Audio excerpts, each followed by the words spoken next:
നമസ്കാരം. വനമാലിയിലേക്ക് ഏവർക്കും സ്വാഗതം. ശ്രീമദ് ഭഗവത്ഗീതയിലെ കർമ്മയോഗം എന്ന 3-ാമത്തെ അധ്യായത്തിലെ 30 ശ്ലോകങ്ങളാണ് നമ്മൾ ഇതുവരെ വായിച്ച് അർത്ഥം പറഞ്ഞത്. ഇന്ന് 31-ാമത്തെ ശ്ലോകം മുതൽക്ക് നമുക്ക് വായിക്കാം. യേ മേ മതമിദം നിത്യമനുതിഷ്ഠന്തി മാനവാ ശ്രദ്ധാവന്തോ ന സൂയന്തോ മുച്യന്തേ തേപി കർമ്മഭി. യേ മേ മതമിദം നിത്യമനുതിഷ്ഠന്തി മാനവാ ശ്രദ്ധാവന്തോ ന സൂയന്തോ മുച്യന്തേ തേപി കർമ്മഭി.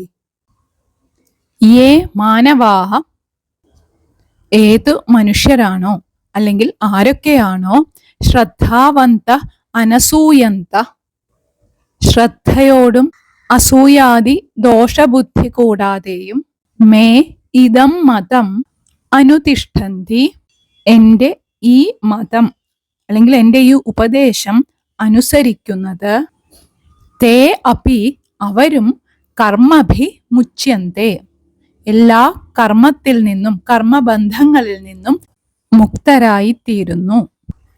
ഇവിടെ പറയുന്നത് മുൻപത്തെ ശ്ലോകത്തിൽ പറഞ്ഞല്ലോ, എന്ത് ചെയ്താലും അത് ഭഗവത് പ്രീതിക്ക് വേണ്ടി മാത്രമാവണം എന്നുള്ള ഒരു നിലയാണ് നമുക്ക് വരേണ്ടത് എന്ന്. ശ്രീകൃഷ്ണൻ ഇതിനു മുൻപുള്ള ശ്ലോകങ്ങളിലൊക്കെ ആ കർമ്മയോഗ രഹസ്യമാണ് അർജുനനെ ഉപദേശിച്ചത്. ഈ കർമ്മയോഗം കൊണ്ട് മാത്രമേ നമ്മുടെ ജീവന് കർമ്മബന്ധങ്ങളിൽ നിന്നും വിട്ടുപോവാൻ സാധിക്കുള്ളൂ. ഈ മനുഷ്യ ജീവിതം എന്ന് പറഞ്ഞാൽ കർമ്മമയമാണ്. നമ്മുടെ കർമ്മം അനുസരിച്ചിട്ടാണ് നമ്മൾ ജനിക്കുന്നത്. എന്നിട്ട് ആ കർമ്മഫലങ്ങളൊക്കെ നമ്മൾ അനുഭവിക്കും. ഈ കർമ്മം കൊണ്ട് തന്നെയാണ് നമ്മൾ മരിക്കുകയും ചെയ്യുന്നത്. ഇതിങ്ങനെ ഇടതടവില്ലാതെ നടന്നുകൊണ്ടിരിക്കും. ഈ പ്രകൃതിയുടെ അംശമായിട്ടുള്ള ആ ത്രിഗുണാത്മകമായിട്ടുള്ള ശക്തിയാണ് നമ്മളെ ഇങ്ങനെ കർമ്മം ചെയ്യാൻ പ്രേരിപ്പിക്കുന്നത് എന്നത് നമ്മൾ മുൻപുള്ള ഒരു ശ്ലോകത്തിൽ പഠിച്ചിരുന്നു. ജ്ഞാനം കൊണ്ടും ഭക്തി കൊണ്ടുമാണ് ഈ കർമ്മം ഇല്ലാതാക്കാൻ സാധിക്കുള്ളൂ എന്നും പറഞ്ഞു. അപ്പോൾ ഭഗവാൻ ഉപദേശിച്ച ഈ കർമ്മയോഗത്തെ പറ്റിയുള്ള ഈ സിദ്ധാന്തമൊക്കെ ഒരു ദോഷബുദ്ധി കൂടാതെ ശ്രദ്ധയോടും തൃപ്തിയോടും കൂടി അനുസരിക്കുന്ന ഒരാൾക്ക് കർമ്മബന്ധത്തിൽ നിന്ന് മുക്തനായി തീരാൻ സാധിക്കും എന്നാണ് ഈ ശ്ലോകത്തിൽ പറയുന്നത്. അതുകൊണ്ട് നമുക്ക് നിശ്ചയിച്ച ആ കർമ്മങ്ങള് ഒരു സംശയം കൂടാതെ ചെയ്യുക എന്നത് തന്നെയാണ് നമ്മുടെ കർത്തവ്യം. ഇനി അടുത്ത ശ്ലോകം. യേ ത്വേതദഭ്യസൂയന്തോ നാനുതിഷ്ഠന്തി മേ മതം സർവജ്ഞാന വിമൂഢാംസ്താൻ വിദ്ധി നഷ്ടാനചേതസ. ഒന്നുകൂടി. യേ ത്വേതദഭ്യസൂയന്തോ നാനുതിഷ്ഠന്തി മേ മതം സർവജ്ഞാന വിമൂഢാംസ്താൻ വിദ്ധി നഷ്ടാനചേതസ. യേ തു മേ ഏതത് മതം, ആരൊക്കെയാണോ എൻ്റെ ഈ അഭിപ്രായം അല്ലെങ്കിൽ എൻ്റെ ഈ ഉപദേശത്തെ അഭ്യസൂയന്ത ദോഷാരോപണം ചെയ്ത് ന അനുതിഷ്ഠന്തി അനുസരിക്കാതിരിക്കുന്നത് അനുഷ്ഠിക്കാതിരിക്കുന്നത് അചേതസ അവിവേകികളും സർവജ്ഞാന വിമൂഢാൻ ഒന്നിലും ഒരു അറിവും ഇല്ലാതെ ഇരിക്കുന്നവരുമായ താൻ അവരെ നഷ്ടാൻ വിദ്ധി നശിച്ചു പോയവർ എന്ന് മനസ്സിലാക്കിയാലും. നേരത്തെ പറഞ്ഞല്ലോ, ഞാൻ പറഞ്ഞ ഈ കർമ്മയോഗം ആരാണ് ശ്രദ്ധയോടുകൂടി ദോഷങ്ങളൊന്നും ആരോപിക്കാതെ അനുസരിക്കുന്നത് അവര് ഈ കർമ്മങ്ങളിൽ നിന്നും ഈ കർമ്മബന്ധങ്ങളിൽ നിന്നും മോചിതരായി തീരും എന്ന്. എന്നാൽ എൻ്റെ ഈ ഉപദേശങ്ങളെ, ശ്രീകൃഷ്ണ ഭഗവാന്റെ ഈ ഉപദേശങ്ങളെ ദോഷദൃഷ്ടിയോടെ വീക്ഷിച്ച് അത് നിരാകരിക്കുന്നത് മൂഢന്മാരായ അല്ലെങ്കിൽ സത്യാസത്യങ്ങൾ വേർതിരിച്ചറിയാൻ സാധിക്കാത്തവരായ അവർ ഈ ഇന്ദ്രിയ വിഷയങ്ങളുടെ സുഖ അനുഭവങ്ങളിൽപ്പെട്ട് സ്വയം നശിക്കുന്നു എന്നാണ് ഇവിടെ പറയുന്നത്. ഇനി അടുത്ത ശ്ലോകം. സദൃശം ചേഷ്ടതേ സ്വസ്യ പ്രകൃതേർജ്ഞാനവാനപി പ്രകൃതിം യാന്തി ഭൂതാനി നിഗ്രഹ കിം കരിഷ്യതി.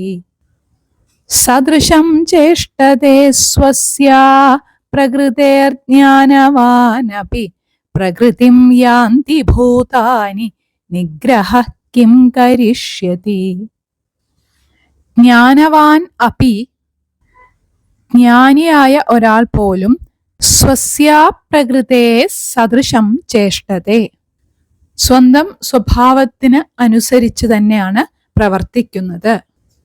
ഭൂതാനി പ്രകൃതിം യാന്തി, എന്താന്ന് വെച്ചാൽ എല്ലാ ജീവികളും പ്രകൃതിയെ തന്നെയാണ് അനുസരിക്കുന്നത്. നിഗ്രഹ കിം കരിഷ്യതി, പിന്നെ ബലമായിട്ട് പിടിച്ചു വെച്ചത് കൊണ്ട് എന്താണ് പ്രയോജനം എന്നാണ് ഇവിടെ ചോദിക്കുന്നത്. ഇവിടെ പറയുന്നത് എല്ലാവരും അവരവരുടെ ആ വാസനയ്ക്ക് അനുസരിച്ചിട്ടാണ് പ്രവർത്തിക്കുന്നത്. ഇവിടെ ജ്ഞാനിയാണെന്നോ അല്ലെങ്കിൽ വിഡ്ഢിയാണ് മൂഢനാണോ എന്നൊന്നും അതിലൊരു ഭേദവുമില്ല. ഈ ത്രിഗുണാത്മകമായിട്ടുള്ള പ്രകൃതി ഏത് രൂപത്തിലാണ് ഒരാളിൽ ഇരിക്കുന്നത് അതനുസരിച്ചിട്ടാണ് ഓരോരുത്തരുടെയും കർമ്മങ്ങളും ഉണ്ടാകുന്നത്. ഈ ജനന മരണം എന്ന് പറഞ്ഞു കഴിഞ്ഞാൽ നമ്മുടെ ഈ സ്ഥൂല ശരീരത്തിന്റെ ഉണ്ടാവലും നശിക്കലുമാണ്. ഈ ശരീരം നശിച്ചുകൊണ്ടും ജനിച്ചുകൊണ്ടൊന്നും നമ്മുടെ ഈ ജീവന് പ്രത്യേകിച്ച് മാറ്റമൊന്നും ഉണ്ടാകുന്നുമില്ല. അതായത് ഒരു ശരീരം നശിച്ചാലും പ്രകൃതി നശിക്കില്ല, അതിനുള്ള ജീവൻ നശിക്കില്ല. എന്നിട്ട് വേറൊരു ശരീരത്തിൽ എത്തുമ്പോഴും ഇതേ പ്രകൃതി തന്നെയാണ് അവിടെ ഉണ്ടാവുക. അപ്പോൾ നമ്മുടെ ജീവൻ എന്ന് പറഞ്ഞാൽ കർമ്മമയമാണ് എന്ന് പറഞ്ഞു. അപ്പോൾ ഈ കർമ്മമയനായിട്ടുള്ള ഈ ജീവൻ ആദ്യം കർമ്മങ്ങളെ മുഴുവൻ ഭഗവത് സമർപ്പണം ചെയ്യണം, ഈശ്വരാർപ്പണം ആയിട്ട് ചെയ്യാൻ തുടങ്ങണം. എന്നാൽ മാത്രമേ ഈ പ്രകൃതി സ്വരൂപത്തിന് ഒരു ചെറിയ മാറ്റം സംഭവിക്കുള്ളൂ. അതുകൊണ്ടാണ് ഇങ്ങനെ പറയുന്നത്, ഫലേച്ഛ കൂടാതെ കർമ്മങ്ങൾ ഈശ്വരാർപ്പണമായിട്ട് ചെയ്യണം എന്ന്.